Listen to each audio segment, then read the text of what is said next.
which is accesstv.org.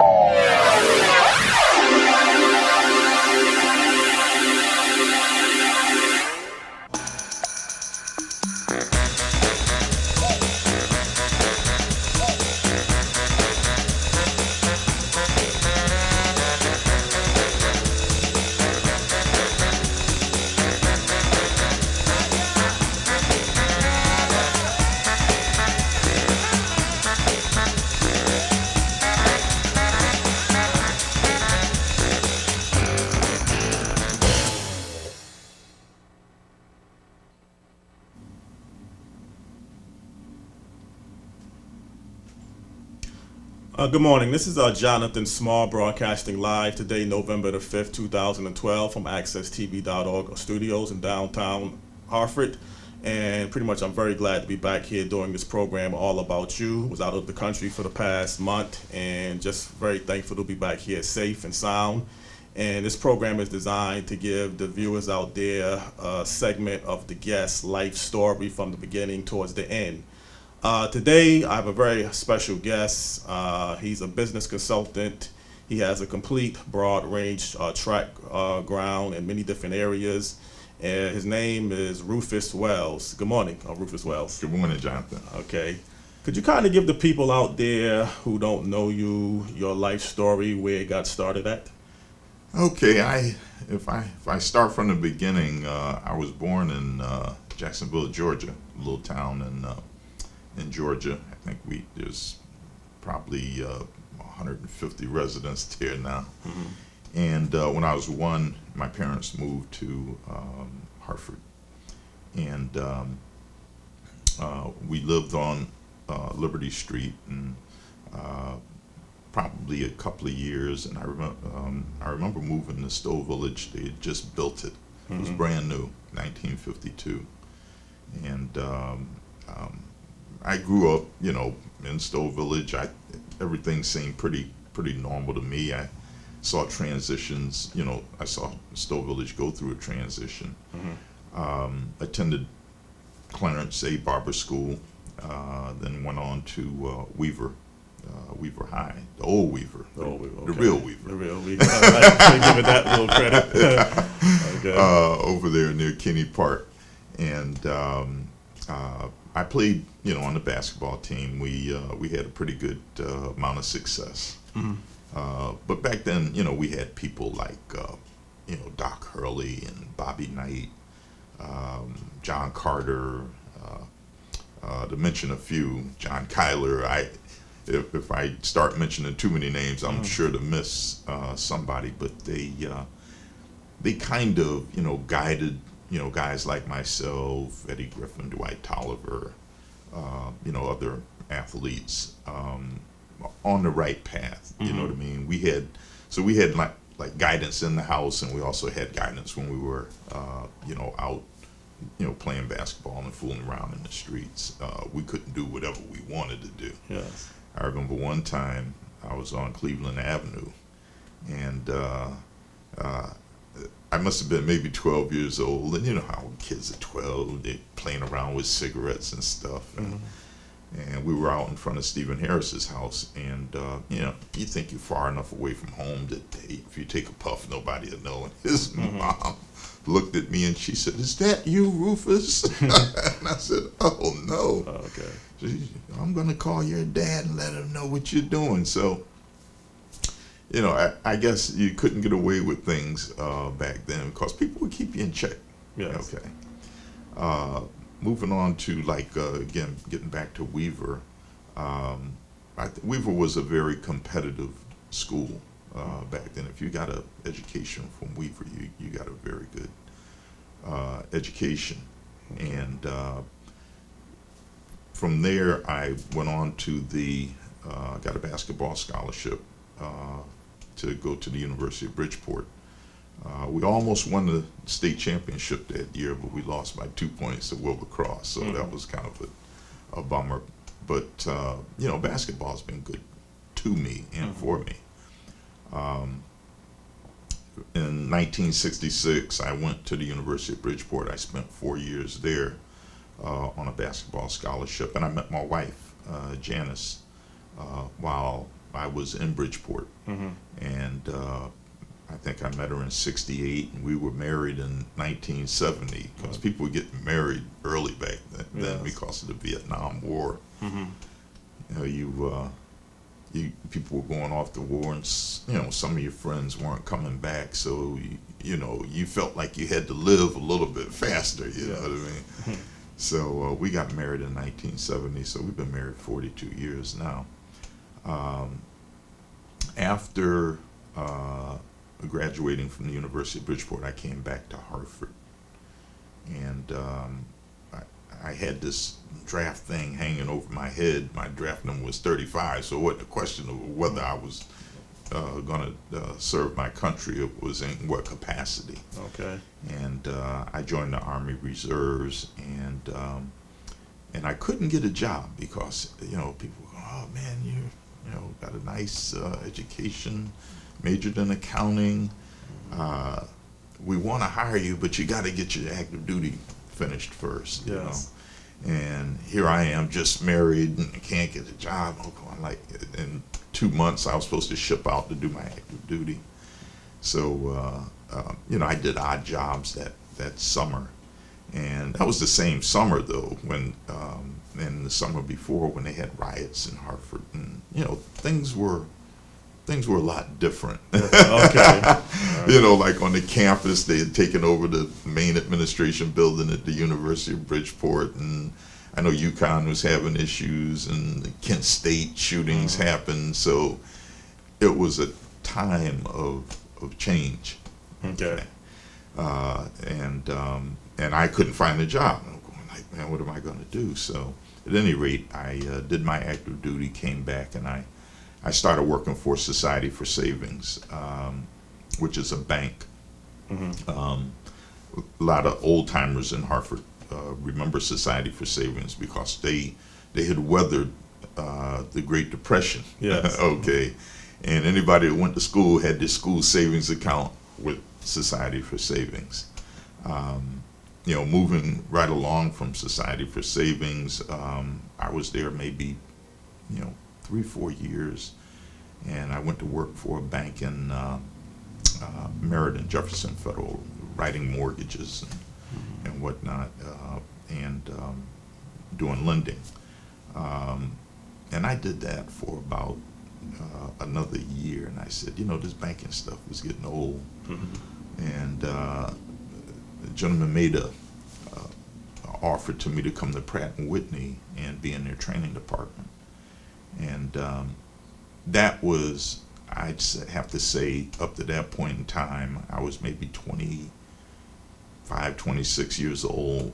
I think I had found my passion in training, because I could just memorize course tracks and the information in the courses, and we taught foremen, general foremen, divisional vice presidents, all the way from apprentices all the way up to the executive level.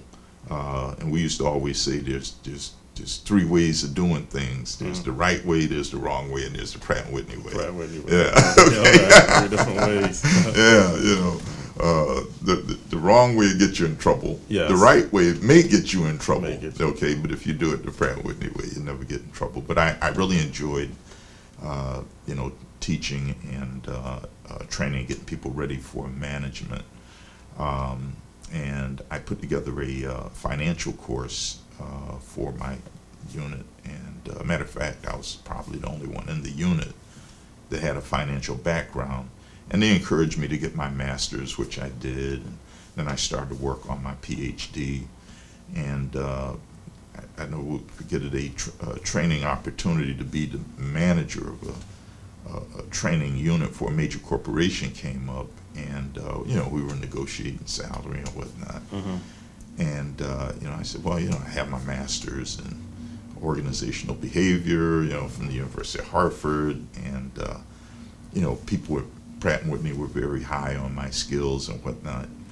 And they said, well, we could get a guy from Michigan State, for $10,000 less than you. And, back in the 70s, $10,000 was a big spread. Yes. Now 10,000 people just kind of go, right. But at any rate, I turned that down. I was going, man, I got my master's. He's got his undergrad degree. I'm working on my PhD. It didn't seem to add up to me. So I said, I'm not going to get a master's, a PhD, because nobody will be willing to pay for it. Yes. Okay. So I dropped that, and I went from management education to the finance department, because the finance VP was one of the guest speakers I had set up in the course, and he said, man, you know our finance system better than our finance people. And I said, yeah, okay. So he made me an offer I couldn't refuse, and I went over there for 5 years, and I did contract terminations and military engines and spare part pricing, a lot of boring financial stuff. But it paid the bills. Pay the bills, yes. It paid the bills. And I was sitting up one day. I really didn't like finance as much as I like management education. And doing the morning shave, and I was going like, okay, I got to get out of this trap, okay, because I couldn't go backwards, and there was no place to go forwards that I saw. And I made a proposal to Aetna Life and Casualty with my partner John Williams to start a upscale restaurant. And in 1983, I left United Technologies, and I went into business because Aetna said yes. Okay. And we opened the business all the way up Main Street, just over the Hartford line and the Windsor. And it was Wilson Place. It's at about 300 people, and we had some really interesting people come through there. We had I guess he was vice president at the time, but George Bush came through, Jesse Jackson when he was running for president, Malcolm Baldrige, who was the Secretary of Commerce, and we had a lot of White House staff people coming through also. The governor used to come up once a month, Bill O'Neill. He was a really great guy. And Mayor Kerry Perry in Hartford. They had the National Black Mayors Conference there. I mean, we really did some good stuff. And I guess at one point in time, me and my wife sat up and she said, I don't know if this is what we're supposed to be doing. Just when we were about to, make that great leap forward in the restaurant business, because it's if you make it 5 years in the restaurant business, you got a good chance of making it. And we were pretty much on that line, and the numbers were starting to work out. But we weren't quite there. And she had started a housing business. And one day she woke up, because her business was doing very good. The restaurant was doing kind of, just about breaking even. She said, you know how much we'd be ahead if you never got up in the morning? Yeah. And I mean, the place was jammed, and people were going, we love this place, man. How come you guys are closing? And I said, well, sometimes you get a gut feel that you're not in the right place. Oh, yeah. Go by that always. Yeah. Can I kind of just want to address one thing that kind of leads up to the first half of your life, and I think you have a lot of details about your life that I want to really be able to get into, that let people out throughout the country know where you're going at. Would you say what you've been through for the first half of your life was very important to get you to where you are at right now? Absolutely. What I learned, I will, and I tell people this all the time, the restaurant was the absolute hardest thing I've ever done in my whole life. We were working like 100, 110, 100. I didn't know there was that many hours in a week. You know what I mean? Until I, went back and started counting how long I was there.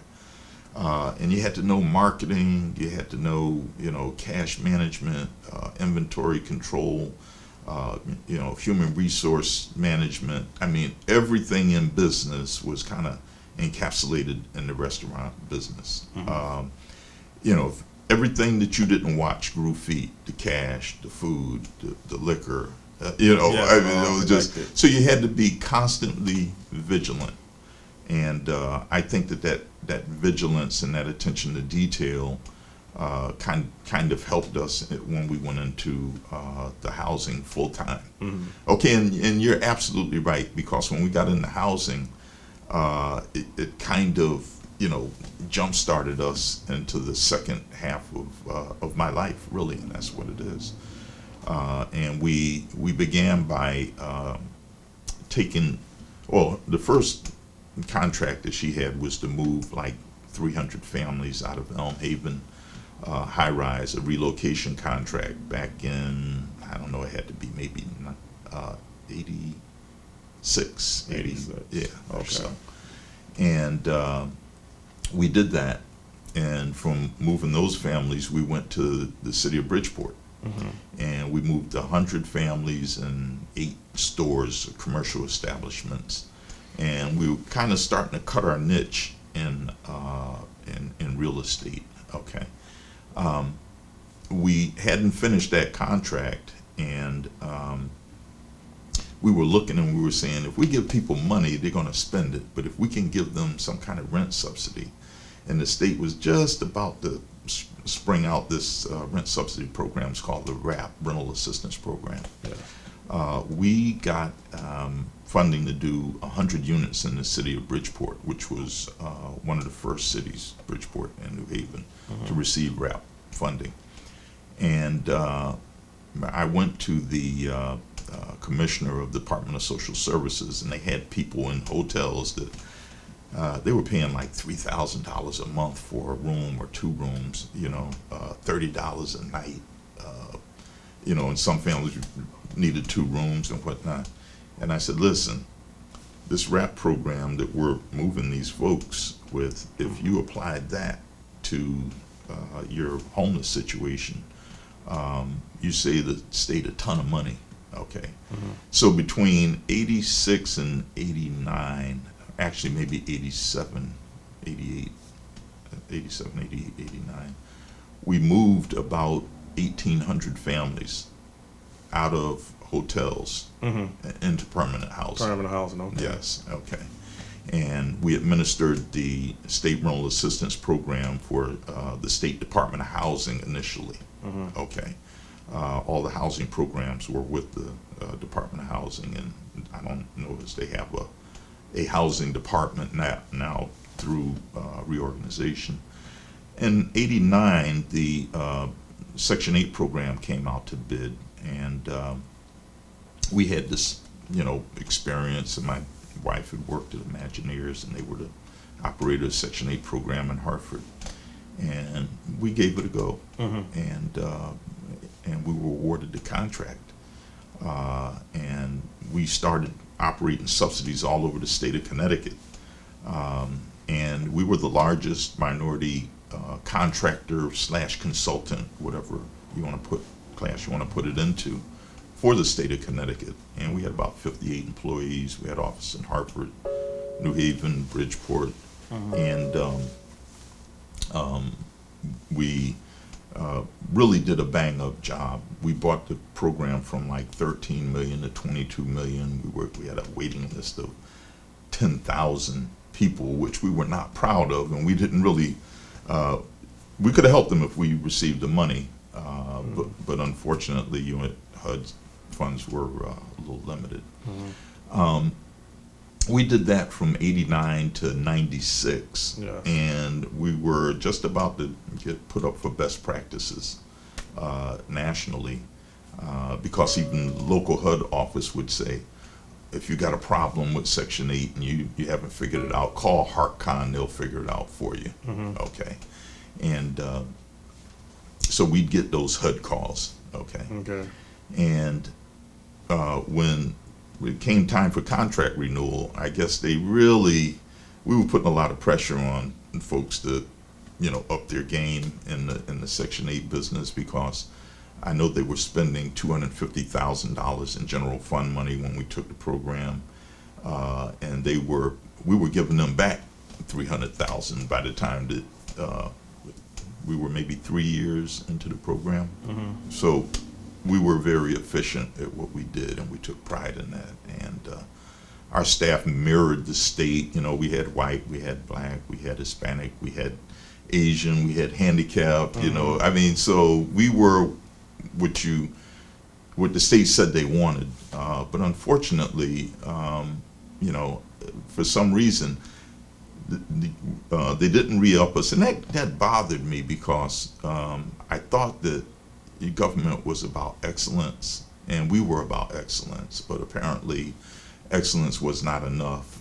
They said, well, you're not a social service agency, and they gave it to a local Hartford nonprofit, and the program went down. Then they took it from them. So it went from one of the best programs in the country back to one of the worst programs in the country, because when we took it over, they said it was unmanageable. Okay. That's what they said. Okay. So in '96, we moved to Orlando. Okay. Okay, and we had a little place down there, and we kind of liked Orlando. And we started working with Orange County, the city of Orlando, on housing stuff. And that housing consulting kind of led us to Campus Crusade for Christ. Okay. And while I was down there, I became ordained minister, and I was working in the churches and working with Campus Crusade for Christ. And I was kind of a hybrid, because they were going, people don't usually, if they're in ministry, they're not involved in business. So they welcomed me into like the president's cabinet down there at Campus Crusade. And I got to do a lot of interesting things, and travel around the country and work with different ministries like the Josh McDowell, Athletes in Action, Family Life, and whatnot. And it was just a good experience. Was that like a turning point when you went down to Orlando? Because I kind of want to get up towards where you're at right now. I know you have some family down in Atlanta, but was that another turning point for your life when you was able to go down to Orlando? I think it was more of a transition more than a turning point. Okay.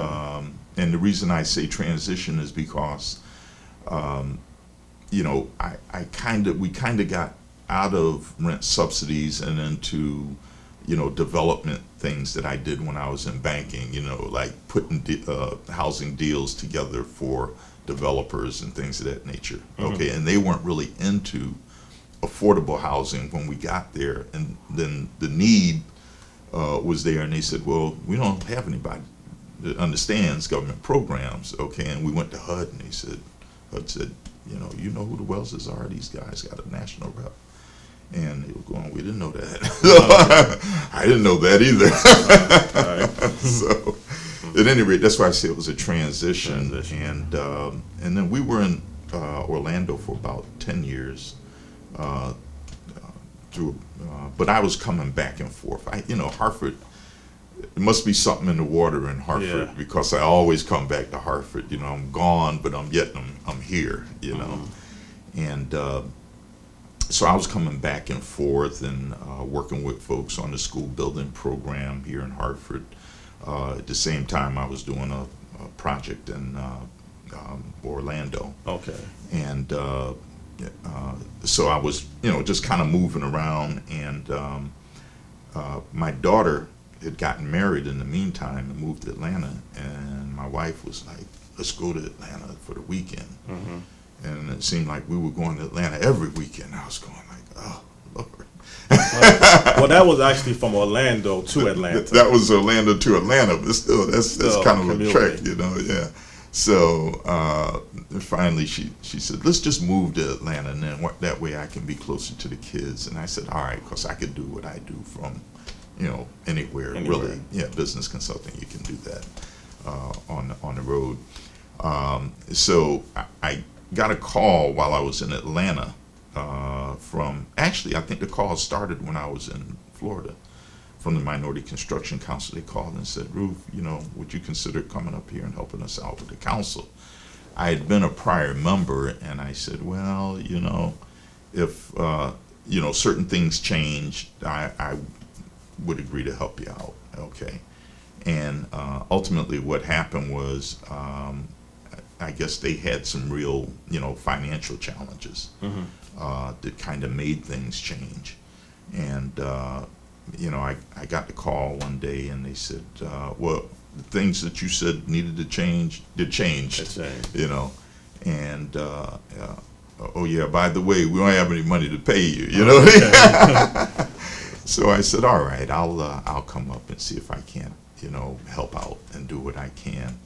And that began my relationship with the Minority Construction Council, which is in place today. Today, yes. Yes, and we've grown the Minority Construction Council, but we still have a long way to go.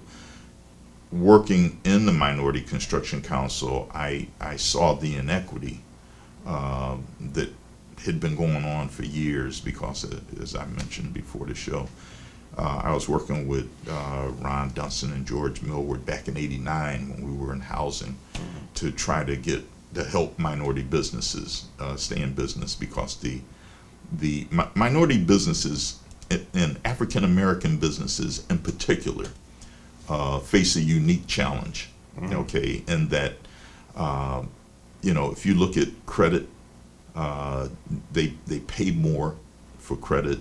They don't have access to bonding, and if you have enough money and you have a really good head on your shoulders, you can make money. Yes. It takes money to make money. It takes money to make money. Okay. I agree with that. But because money, and they taught this, and we taught this at Pratt & Whitney, money is the lifeblood of any business. Okay, cash. So, you can say, well, you got a lot of sales. Well, I found out when I was in the restaurant, if you have sales and you have receivables are not cash. You know what I mean? You need that actual cash in hand to meet your payroll. That's one of the challenges that minority businesses come up on.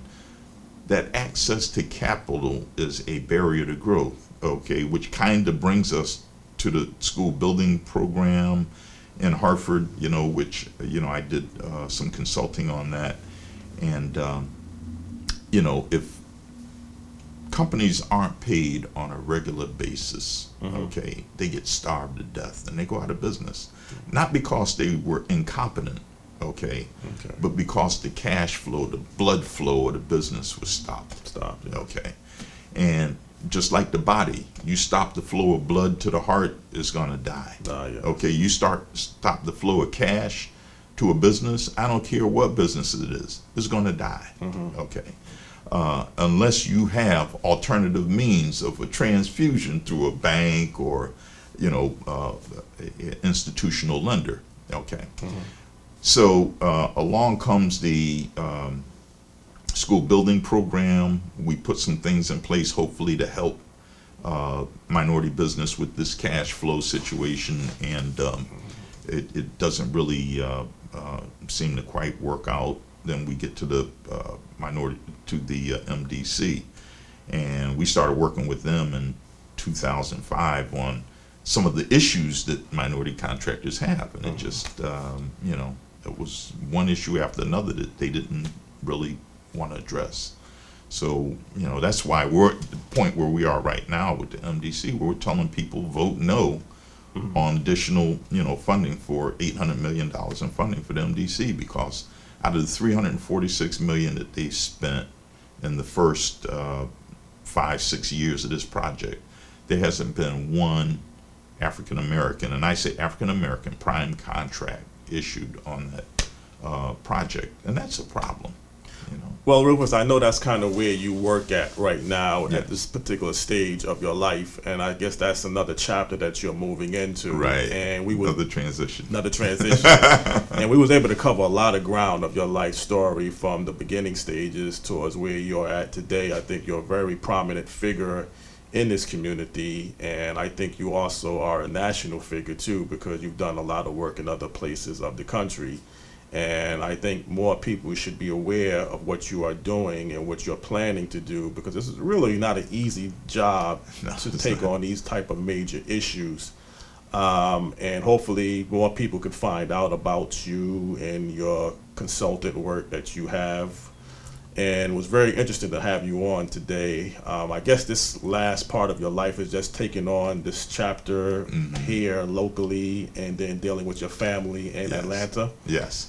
And that seems to be a very blessed way to Oh, it is. live You your know, life. my grandkids. Yes, it is. Uh-huh. Yeah. And Rufus, I enjoyed having you on the show today. I enjoyed my executive producer doing a good job putting this program up together. And maybe sometime in the future we could have some people that you work with Sure. to find out what their role is in doing different shows. Today, again, this was all about you. Jonathan Small doing this program from downtown Hartford, AccessTV.org studios. My special guest today was Rufus Wells. I enjoyed having him on and look forward to seeing you next week. Thank you.